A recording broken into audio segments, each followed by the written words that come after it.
Hello students, welcome back. तो last lecture में हमने मैट्रिसेस में पढ़ा था ट्रांसपोज ऑफ ए मैट्रिक्स के बारे में, क्या होता है, उसकी कुछ प्रॉपर्टीज क्या होती है और इसके साथ साथ उसके कुछ क्वेश्चंस किए थे। अब चलिए हम लोग शुरू करते हैं अपने नेक्स्ट टॉपिक के साथ, और जो आज का हमारा टॉपिक है वो है symmetric matrix.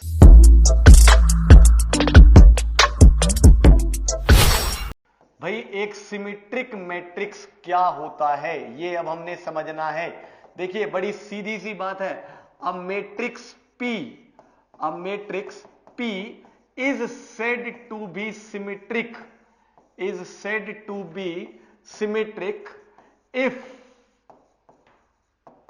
If and only if, ये सिंबल होता है बेटा किसका, if and only if P transpose is equal to P, यानी अगर एक मैट्रिक्स का ट्रांसपोज खुद के बराबर आ जाए तो उस मैट्रिक्स को मेरे बच्चों हम लोग बोलते हैं सिमेट्रिक मैट्रिक्स। जैसे मान लीजिए हमारे पास एक मैट्रिक्स M आ गया है, से ये है 2 5 देन 5 7, तो ध्यान से देखिए ये जो मैट्रिक्स है ये एक सिमेट्रिक मैट्रिक्स है। क्यों? क्योंकि अगर मैं इसका ट्रांसपोज निकालूं तो हम लोग देख सकते हैं ट्रांसपोज कैसे लिखते हैं। मैंने कैसे बताया था लास्ट लेक्चर में, याद है कि नहीं? क्या बताया था भाई? रोज को हमने कॉलम्स में इंटरचेंज करना है, यानी जो पहली रो है वो बन गया पहला कॉलम और जो दूसरी रो है वो बन गया दूसरा कॉलम। तो ध्यान से देखिए जो यहां पे M ट्रांसपोज आया वो किसके इक्वल आ गया? M के इक्वल। तो इसलिए इस मैट्रिक्स को हम बोलेंगे this is a symmetric matrix. समझ आ रहा है कि नहीं? जैसे मान लीजिए हमारे पास एक और मैट्रिक्स आ गया A से, ये है हमारे पास 0 5 -3, then this is 5 7 9 and then this is -3 9 and 6। तो चलो जरा देखते हैं ये जो मैट्रिक्स है ये सिमेट्रिक मैट्रिक्स है या नहीं है। तो हम निकालते हैं इसका ट्रांसपोज, और जैसे ही हमने इसका ट्रांसपोज निकाला भाई तो जो पहली रो है वो बन गया पहला कॉलम, तो पहला कॉलम जो है वो आ गया हमारे पास 0 5 -3, जो दूसरी रो है वो बन गया दूसरा कॉलम यानी 5 7 9, और इसी तरह से जो तीसरी रो है वो बन गया तीसरा कॉलम यानी -3 9 एंड 6। तो ध्यान से देखिए क्या यहां पे जो A ट्रांसपोज है वो A के बराबर आ रहा है या नहीं? बिल्कुल आ रहा है, यानी इस मैट्रिक्स को हम लोग क्या बोलेंगे? Symmetric matrix. मेरे ख्याल से समझ आ रहा है? पक्का ना? कोई गड़बड़ तो नहीं हो रही है? चलिए, तो इस तरह से हम लोग चेक कर सकते हैं कि भाई एक मैट्रिक्स जो है वो सिमेट्रिक मैट्रिक्स है या फिर नहीं है। और अगर आप ध्यान से देखें इसी मैट्रिक्स को अगर हम एक तरह से समझें तो ध्यान से देखिए हम एक और वे में भी कह सकते हैं। देखो ये है इसके डायगोनल एंट्रीज। अगर आप डायगोनल के अबाउट देखो तो देखो यहां 5 तो यहां भी 5, तो ये सिमेट्रिक है। सिमिलरली अगर मैं यहां भी अगर डायगोनल के अबाउट अगर इसको देखूं तो देखो ध्यान से, यहां 5 तो यहां 5, यानी A12 5 A21 5, A13 -3 A31 -3, A23 9 A32 9, यानी यहां भी हमें दिख रहा है कि डायगोनल के अबाउट हमारे पास सिमेट्री आ रही है। यानी हम सिमेट्रिक मैट्रिक्स को एक और तरह से लिख सकते हैं। कैसे?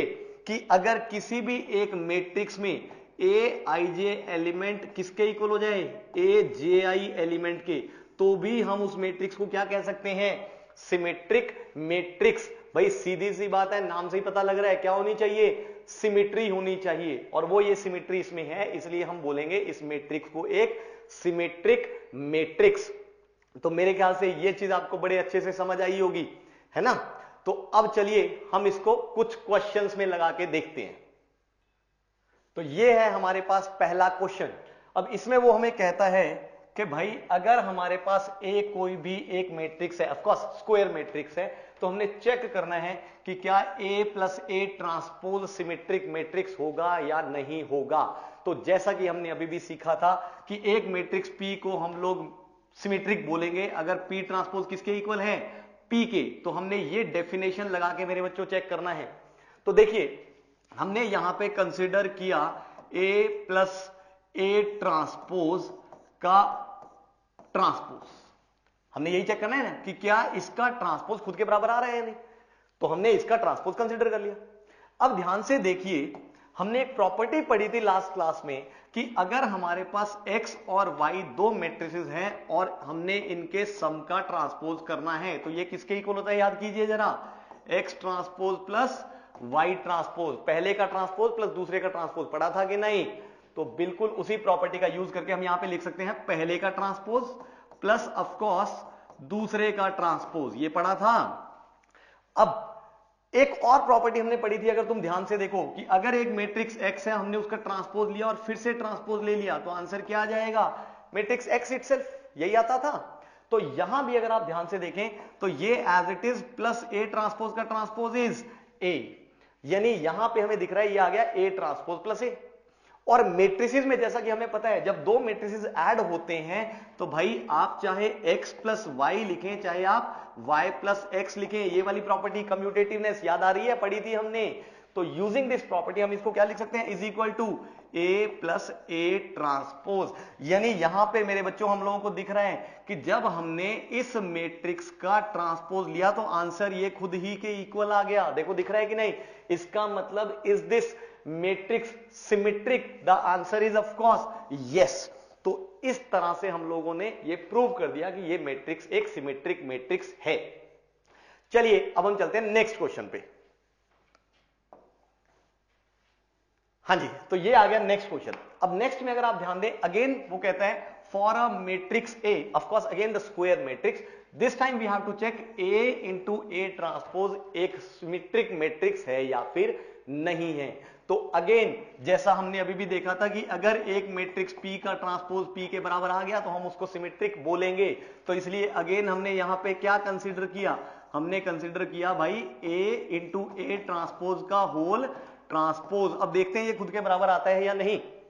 तो हमने क्या किया, सबसे पहले यहां पे ये दो मैट्रिसेस देखो मल्टीप्लाई हो रहे हैं और फिर हमने ट्रांसपोज लेना है। याद कीजिए हमने एक प्रॉपर्टी पढ़ी थी x इंटू वाई का होल ट्रांसपोज, याद करो, भूल तो नहीं गए हो, याद है ना? तो क्या आएगा सोचो जरा जल्दी से, क्या होता है ये? दैट इज सेकंड का ट्रांसपोज इंटू फर्स्ट का ट्रांसपोज। बोलो ये वाली प्रॉपर्टी कराई थी। तो यूजिंग दिस प्रॉपर्टी भाई इसको मैं लिख सकता हूं सेकंड का ट्रांसपोज यानी ए ट्रांसपोज का ट्रांसपोज इंटू फर्स्ट का ट्रांसपोज यानी कि ये। और जैसा कि हमने अभी भी पिछले क्वेश्चन में भी देखा, ए ट्रांसपोज का ट्रांसपोज बोलो क्या होता है हमारे पास? ए। तो this is a into A transpose, यानी यहां पे हमें पता लग रहा है कि जब हमने भाई इस मैट्रिक्स का ट्रांसपोज लिया तो आंसर खुद के ही इक्वल आ गया। इसका मतलब is this matrix symmetric? The answer is yes. जी हां, बिल्कुल ठीक। तो मेरे ख्याल से ये भी समझ आ गया होगा। चलिए फिर नेक्स्ट क्वेश्चन पे चलते हैं। हाँ जी, अब नेक्स्ट क्वेश्चन है ये, if A and B are symmetric matrix, यानी हमें दो मैट्रिसेस दिए हुए सिमेट्रिक मैट्रिसेस।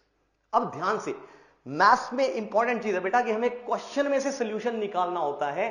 तो अगर क्वेश्चन में सॉल्यूशन निकालना तो हमें क्वेश्चन को इंटरप्रेट बड़े ध्यान से करना पड़ेगा, बड़े अच्छे से करना पड़ेगा। तो यहां पे देखिए क्वेश्चन को पढ़ते हुए उसकी इंटरप्रिटेशन की आदत डालिए ताकि आपका मैथ्स बेहतर हो पाए। तो यहां पे उसने पहली लाइन में बोला कि A and B are symmetric matrix.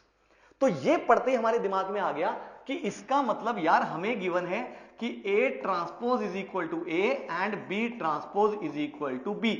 ये दोनों चीजें क्वेश्चन में गिवन है, जैसे हम लोग 9th 10th में करते थे। गिवन को समझना बहुत जरूरी है, टीचर ने बहुत अच्छे से हमें समझाया था। इसीलिए 9th 10th में, क्योंकि आप छोटे बच्चे होते थे, आपको आदत डाली जाती थी गिवन लिखो, टू प्रूव लिखो, फिर सोल्यूशन लिखना शुरू करो, लिखते थे ना, बड़ी अच्छी आदत थी। बट अब हम थोड़े बड़े हो गए ना, तो ये अच्छी आदतें हमने छोड़ दी है। तो उन आदतों को वापस लेके आओ अगर हमने अपना मैथ्स इंप्रूव करना है। लिखने का तरीका अगर बढ़िया होगा तो डेफिनेटली हमारा क्वेश्चन सॉल्व होगा और बहुत इजीली सॉल्व हो जाएगा। Is that okay? तो चलिए कमिंग बैक टू दिस, अब वो कहता है कि अगर ये दोनों चीजें हैं तो हमने चेक करना है कि क्या a plus 3b symmetric matrix है या फिर नहीं है। तो भाई अगेन हमने कंसिडर किया यहां पे a प्लस 3b का होल ट्रांसपोज। अब यहां से हम लोग आगे बढ़ते हैं, दो के सम का ट्रांसपोज। अभी हम पिछले दो क्वेश्चन में यही तो कर रहे हैं, तो क्या लिखेंगे? पहले का ट्रांसपोज प्लस 3b का होल ट्रांसपोज। अब नेक्स्ट स्टेप, ए ट्रांसपोज तो एज इट इज आया, प्लस जैसा कि आपको याद हो मैंने एक प्रॉपर्टी कराई थी, याद कीजिए जरा। अगर हम k इंटू एक्स, के कोई नंबर है, k इज सम स्केलर, अगर हम इसका होल ट्रांसपोज निकाले, x इज सम मैट्रिक्स, तो ऑफकोर्स ये क्या आता था? k into x transpose. भाई k तो नंबर है, वो तो एज इट इज बाहर आ गया, और हमने x का क्या ले लिया? ट्रांसपोज ले लिया। तो यूजिंग दिस प्रॉपर्टी हम यहां भी क्या लिख सकते हैं? 3 एज इट इज और b का ट्रांसपोज। और जैसा कि अब हमें क्वेश्चन में गिवन है, a transpose is what? A and B transpose is what B, तो इसका मतलब ये आ गया A प्लस 3B के बराबर। यानी यहां पे अगर तुम ध्यान से देखो भाई, जब हमने इस मैट्रिक्स का ट्रांसपोज लिया तो ये खुद के ही इक्वल आ गया। यानी is this matrix symmetric? The answer is of course yes. तो मेरे ख्याल से छोटे छोटे क्वेश्चन है, समझ आ रहे होंगे अच्छे से। चलिए फिर नेक्स्ट क्वेश्चन पे बढ़ते हैं। हाँ जी, तो ये है नेक्स्ट क्वेश्चन। अब इस क्वेश्चन में देखो वो क्या कह रहे हैं कि भाई ए की वैल्यू निकालनी है, स्मॉल ए की, जिसके लिए ये जो मैट्रिक्स ए दिया हुआ है वो कैसा मैट्रिक्स है? Symmetric matrix. अब सिमेट्रिक का तो हमें डेफिनेशन पता है, ए ट्रांसपोज इक्वल टू ए, यही बताई थी मैंने। या फिर इनफैक्ट इसकी जगह मैं ये भी कह सकता हूं मेरे बच्चों कि अगर तुम ध्यान से देखो, मैंने एक और चीज बताई थी कि सिमेट्रिक मैट्रिक्स का मतलब होता है कि जो डायगोनल एंट्रीज है उसके अबाउट क्या होनी चाहिए? सिमेट्री होनी चाहिए, है ना। यानी यहां से डायगोनल एलिमेंट में जो ए आ रहा है वो तो कुछ भी हो सकता है, उस पर कोई दिक्कत वाली बात नहीं है। बट अगर डायगोनल के अबाउट सिमेट्रिक चाहिए तो यानी ये जो एलिमेंट है A12 और A21 ये क्या होने चाहिए? इक्वल। यानी A² plus 5 should be equal to 5A-1। And इतना ही नहीं, ये वाला जो एलिमेंट है वो इसके इक्वल होना चाहिए, A13 equal to A31। Of course -3 equal -3 वो तो हमेशा ही होगा, कोई दिक्कत वाली बात ही नहीं है। और ये वाला जो एलिमेंट है A23 और ये जो है A32 ये दोनों भी क्या होने चाहिए? इक्वल। यानी A² minus 3 is equal to 2A। यानी हमने A की ऐसी वैल्यू निकालनी है जिसके लिए ये दोनों भी इक्वल हो एंड ये दोनों भी इक्वल हो। अब ध्यान से देखो, ये बड़ी छोटी छोटी इक्वेशंस बन रही है, इनको हम सॉल्व कर लेते हैं। कर सकते हो ना? आता है कि नहीं आता है? देखो अगर मैं सारी साइड्स सारी टर्म्स को उठा के लेफ्ट पे ले आऊं तो A², ये इधर आया तो बोला क्या बना? -5 और ये -1 इधर आएगा तो क्या बन जाएगा? +1। तो क्या बन गया? +6 इक्वल टू 0। छोटी सी क्वाड्रेटिक बनी ए में, मेरे ख्याल से 10th में सीख लिया था हमने क्वाड्रेटिक कैसे सॉल्व की जाती है, याद है कि नहीं? तो भाई इसके हम बनाएंगे factors bye splitting the middle term और बहुत इजीली बन रही है। कैसे टूटेगा? -5a -2a -3a, तो ये आ जाएगा A² minus 2a minus 3a plus 6 equal to 0। अब यहां से दिख रहा है इन दोनों में से a कॉमन, तो ब्रैकेट में आ गया a-2 और इन दोनों में से -3 कॉमन, तो ब्रैकेट में आ गया a-2 of course and is equal to 0।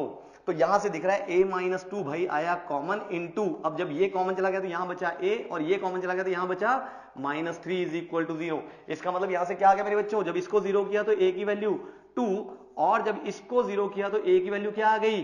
3। यानी इसको जब हमने सॉल्व किया तो दो पॉसिबल वैल्यूज आई, इधर a इज इक्वल टू 2 और a is equal to 3। Is that okay? अब एंड हमने इसको भी सॉल्व करना है।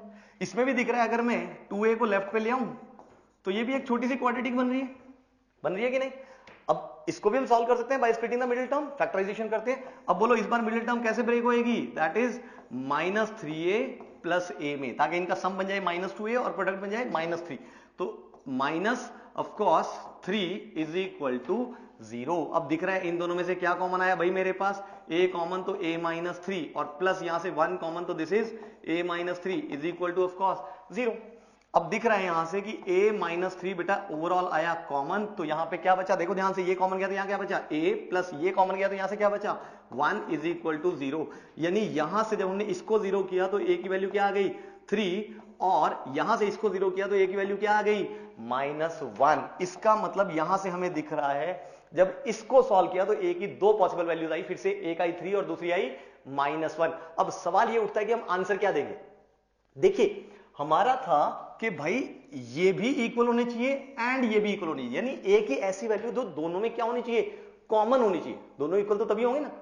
तो इसका मतलब दोनों से कॉमन वैल्यू अगर आप ध्यान से देखें, बोलो क्या है दोनों से common value? a is equal to 3। इसलिए यहां से 2 रिजेक्ट हो गया, यहां से -1 रिजेक्ट हो गया और जो एक वैल्यू a की एक्सेप्ट हुई दोनों से, जिसके लिए दोनों चीजें इक्वल है, वो आ गया हमारे पास a इज इक्वल टू 3। तो यही है आंसर, क्वेश्चन खत्म। Is that okay? तो मेरे ख्याल से ये एक छोटा सा टॉपिक सिमेट्रिक मैट्रिसेस का बहुत अच्छे से आपको समझ आ गया होगा एंड आई होप आपने इस लेक्चर को एंजॉय भी किया होगा, अच्छे से समझा भी होगा। सिर्फ एंजॉय नहीं करना, मैथ्स को समझना भी है भाई, तभी तो मैथ्स आएगा ना। तो चलिए फिर इसी के साथ मैं आज का लेक्चर खत्म करता हूं। अब मैं आपसे मिलता हूं नेक्स्ट लेक्चर में, जिसमें हम लोग नेक्स्ट एक और मैट्रिक्स की बात करेंगे जिसको हम बोलते हैं स्क्यू सिमेट्रिक मैट्रिक्स। तो चलिए मिलते हैं जल्दी नेक्स्ट वीडियो में।